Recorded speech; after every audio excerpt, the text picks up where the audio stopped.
Hey guys, we're on the documentary trip again, and courtesy of funRonni in upstate New York. Thank you very much. And this is part 3 of 4 parts of an Ernest Tubb biography. Fascinating. I loved episode 2, if you will. It's an hour long. Kick the desk. It's an hour long biography that I broke down into 4 parts, and funRonni made a gift to the channel for me to do all 4 parts. So thank you, Ronnie. All right, let's see what we've got now. Looks like we got the Beatles' British Invasion. All right, here we go, folks. It's from 1987 this was done. In 1964, one group of young people who didn't need help from anyone was the Beatles. They were taking the world by storm. When the Beatles finally arrived in America, they were determined to meet one of their idols, Ernest Tubb. Really? Ringo got his chance in Los Angeles. The first tour that the Beatles did in the United States, Ernest was playing the Palomino Club in Los Angeles. And he said Ringo said they hurried to get through their show so they could go see Ernest Tubb. And Ringo run in the back room, the backstage of the Palomino, and he was going to go up and ask Ernest for his autograph and speak to him. And he got up to him and he couldn't say nothing. He just froze. And he said, Ernest walked by me and patted him on the head, is how you say. And walked on. And he said, that's the biggest thrill I've ever had in my life. That's amazing.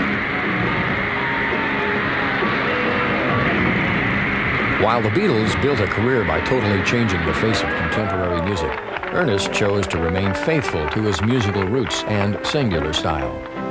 I can tell you from the South by the big smile on your mouth. Mississippi gal, I love you. I bet you did. And when I hear you call, he was an exceptional man who made a fantastic mark in country music. He did it his way. And he didn't change his style just because everybody else did. And you try to change something on him. Say, Ernest, how about let's let the piano do the intro on this, or let acoustic guitars do the thing on it. He'd say, let's don't. He said, that ain't the Ernest Tubb sound. The Ernest Tubb sound is the Billy Bird guitar, And that's the way you want it. That's the way we did it.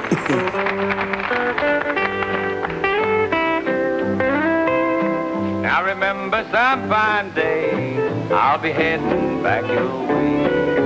Mississippi gal, I love you. Tupelo honey. For sure had a big influence on me as far as the music that I do right now. Because I stick to traditional country just along the same lines as he did. As a kid, which a lot of kids don't listen to country music, but I listened to a lot of the Ernest Tubb records and was a big fan of Ernest and always have been. I got to see him do a show in Virginia, and he's a great showman. Nothing fancy, but he just had a way about him that everybody really liked on stage.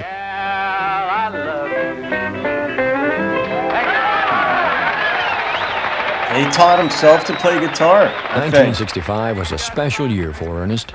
He received country music's ultimate honor when he was elected by his peers to the Country Music Hall of Fame. It was appropriate recognition for a man who was a pillar of country music. I honestly don't believe Ernest Tubb ever thought he was talented enough to be a star. I think he always had that in the back of his mind, that he was just lucky that people liked him. I don't think he really realized what a talented man that he was. He was a great singer because when you're singing, you have to communicate an idea. And he could take a country music lyric and no gimmicks and no tricks or anything, but he could communicate it. And that's what singing is all about. He was country music, and he put it over that way. Set up 2 glasses, Joe, and turn the jukebox low, and let me sit and reminisce. I've been writing songs to make my living since I was 12 years old, writing. And I still believe that it's the people, don't you see? It's the people that pick the songs, not the artists or the recording people or the record people. And Ernest Tubb, if there was anybody in the business, he understood people, and he loved them. Set up 2 glasses, Joe, and turn the jukebox low, and let me sit and reminisce while I pretend that she is sitting here with me the way she did not long ago. Ernest told me this story. He said he was sitting at, he'd gone into some place to get a cup of coffee. And he heard these people sitting next to him, didn't recognize E.T., but he was sitting right there by him. And Ernest's record is playing on the jukebox. This is back in the 50s, and this guy turned to his girl and he said, you know, I can sing that good. And Ernest said, you know, I bet he could. One reason he liked to be with Decca Records, as I remember, which is now MCA. Sometime or other, he was in their main offices in New York, and they said up above the archway in one of the main offices or somewhere said there was a quote in there unsigned by anybody, but I heard Ernest talk about it. He said, where is the melody? Consequently, you never heard much hokum on any Ernest Tubb sessions. A lot of people fail to know the image that they're sending forth. Ernest Tubb knew that, and Ernest Tubb knew what songs to sing. He was one of the greatest when it came to choosing material, and that's the reason for his longevity. From the very first hello until the last goodbye. I'm going to say this too. I said that a while ago with Miranda, and I've always been shocked in a good way about the breadth of material that Miranda does, and she's picking these songs. She's writing some, contributing to others and whatnot, but she's picking songs that are just, they resonate with me and obviously a lot of other people. But some artists just have that ability to pick songs, and it could be radically different in production and instrumentation and all, and yet they still resonate. And Ernest had that. Clearly, that's what they're saying here. A lot of them are. And this is it, you know. So fill 2 glasses, Joe, and leave me here alone to cry. Answer the phone when it rings, darling. Ernest, he wasn't too easy to sell a song to. Boy, he had to really like it, and man, I think I'd get maybe offer him 10 and maybe I'd get 1 in, but he was real particular about his songs. Ernest Tubb separated the men from the boys with a lyric. When he got through with it, don't send nobody else, because it's all over, boys. It's all over. His appeal was more magical than musical. He liked to write all of his songs in the key of C, because that's the key he played best on his guitar. And I guess he made more money per chord than any other man that ever made a living with a guitar. I wrote a song for Ernest one time because of my admiration for him as an entertainer. The beginning of the song, when I first sang to him, he said, yeah, I'll record that. Well, I didn't want him to record it just because he was my friend, my buddy, but I wanted him to record it because he liked it. And he did like it, because he said the song sort of tells it the way it is. The first verse started out, says, the New York City folks say I'm too country. The Greenwich Village hippies call me square. But at the Longhorn Ballroom down in Dallas, Texas, they call me the Texas troubadour there. The New York City folks say I'm too country. The Greenwich Village hippies call me square. Sounds like At Merle. the Longhorn Ballroom down in Dallas, Texas, they call me the Texas troubadour there. I've been here at this club, the Longhorn Ballroom, for 28 years, and during that 28 years, I booked Ernest Probably, in fact, I'm sure more than I booked anybody else. A lot of Texans, a lot of them old Texans down them joints down in Texas, they've all sure glad, sure it's good to see y'all. We want to hear some of that Ernest Tubb music. And they were referring to their kind of all around Texas music. He loved to work the road. He loved it. He loved the fans, the people that liked his music. I love this. Love it. We was in Fairfax, Virginia, around up the Washington, D.C. area. And Ernest had got drunk and we went in and played the show, and Snuffy Miller was with us. And Ernest was pretty polluted, and I came out, and after he got to drinking, well, then I figured, well, I'll just have a few myself, and I got to drinking. And me and Ernest got into an argument in the bus, and he told me to get off the bus, and I got off, and when I got off the bus, I remembered I didn't have enough money to get home on. So I borrowed $20 off Johnny Wiggins, the bus driver, to get home.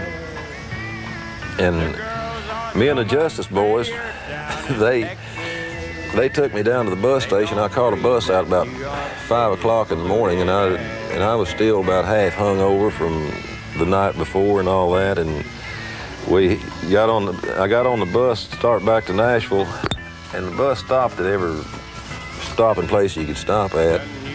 And I went in the back of the bus and laid down. And I thought, well, I'll be out of everybody's way. And the bus stopped, and I happened to raise up, and I looked, and there stood Jack Green. Jack had been put off the bus, too. If he and the devil in the bottle had been talking recently, which was in the case the night I got off the bus. Ernest wore this big old ring that had about 15 diamonds in it, in the shape of E.T. I know Jimmy Diggins has got one, and a few other people's got one, but that ring weighed 5 pounds. And if he wanted to talk to you, he'd get you over against the wall, and he'd sit down in the outside seat where you couldn't get out. And then every time he'd make a point, he'd hit that leg with that ring, and it'd be like somebody hitting you with a ball-peen hammer. I mean, and my leg was black and blue the next day when I got home after being thrown off the bus. The girls are so much prettier If you're a Texas troubadour, you wear a hat, you know. Well, I never have been a hat man, or never had until that time. I've got a few now. So I had talked to the guys a little earlier, and I'd become brave. I'd been with him long enough that I was a little braver and could talk to him a little freer. And so I'd told Wayne Jernigan, who was a drummer, and a couple of the other guys, that, hey, I'm going to talk to Ernest about these hats. I said, E.T., I said, one thing I've really been wanting to talk serious with you about. I said, well, son, what is it? What is it, you know? And I thought, boy, this is good. He's in a good mood. And I said, is there any way, I was a spokesman for the troubadours, okay, front man, big deal. Is there any way that us boys could kind of quit wearing the hats? And really, even with the bus running, in the old bus, mind you, and you could hear it running, even with the bus running, you could hear a pin drop on the bus. And I think everybody was listening down in the front seats. And E.T. said, yeah, son, I said, there is a way. And then my hopes were really built up. I thought, this is it. There's a way to quit wearing the hats as a Texas troubadour, and that's leave the band. Yep. My first tour out with Ernest, I went to work with him in August 1978. We went out for 31 days, came home for 2, out for 32, home for 1, out for 34. Wow. Believe me, I'd never seen the road like that before. The first job I ever worked with E.T. was in Oklahoma somewhere, and I just was in awe of the man. I'd always heard of him, but I didn't know a lot of his material.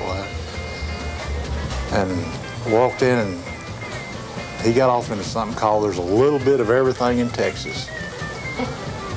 And I got off into trying to play that thing and turn around, and I don't know why I got out of the wrong key. I was so scared, and my mouth was dry, and I was stumbling and falling and completely missed it. And E.T. just walked over there while I struggled. He said, you'd sell this tan job pretty cheap right now, wouldn't you? Thanks a lot There you go, Ronnie. From 1965 to 1973, Ernest recorded 4 hit albums with his favorite female vocalist, the incomparable Loretta Lynn. Our first recording session, I was 8 months pregnant. Wow. Here I am trying to keep it hid, see. I didn't want Ernest to know I was pregnant. I was afraid he wouldn't record with me. And I wore this great big old sweater. And I thought, he ain't gonna know I'm pregnant, you know. It had to have been blind. And me 8 months pregnant. But we recorded a song called Mr. and Mrs. Used to Be. That was our first album title. And everybody thought we was married. And they'd come up to us when we'd work together and say, "We are so sorry you all have gotten a divorce." And we'd just sit and laugh at them, you know. It was really funny. They were very compatible, easy to work with, and we had success. That was a good, anytime you can have success, it's fun. Ernest loved to do takes. I mean, he knew exactly what he wanted. I've heard him want to do another cut on a song in a recording session when I wouldn't see any need for it, but Ernest did, because Ernest knew, I suppose he's like everybody else, he knew what he liked, and he undoubtedly what he liked the people liked. So therefore, he wanted it the way he liked it because he knew what the public accepted. We had our first album out, me and Ernest Tubb. Tickled us to death, you know, to get our first album out, so we took a tour together. And Ernest Tubb and I, we worked all over Texas. Of course, Texas was a big state for me because they'd even play my country records on the pop stations. And we had people lined up all the way, every night, no matter where we worked, they were lined up for a half a mile. Wow. And we couldn't get the people in. We'd work 2 shows a night, and sometimes 3. We could not get all the people in the shows. 3 shows. And that was our first big tour together, you know, and we were thrilled to death. All right, that's a good place to stop that one. And I have part 4 coming up tomorrow. But I mean, because it's Loretta, and Ronnie is Loretta's worldwide #1 fan. So there we have it. If we ever start a fan club, we're going to have to put you in charge or somewhere near the top, funRonni, of this one. So guys, this goes in the documentary playlist, which is growing in being populated. Its population is growing. And I'm sure it's going to grow more in the future, too. Certainly tomorrow we'll be adding another one to it. It'll be part 4 of the Ernest Tubb biography. So, funRonni, thank you again for this enlightening journey of Ernest Tubb. It's just wonderful to know these things, to see the humanity, the trajectory, to get the stories, the vignettes of the people in the band, and get kicked off the bus and all that stuff. It's just fun. But what a place to end it there on Loretta, and I imagine the next one will start with a little bit of Loretta too. All right, guys, have a wonderful day. I'll see you on another video, and keep rocking the country. And E.T. said, "Yeah, son," I said, there is a way. And then my hopes were really built up. I thought, this is it, this is it. There's a way to quit wearing the hats as a Texas troubadour, and that's leave the band.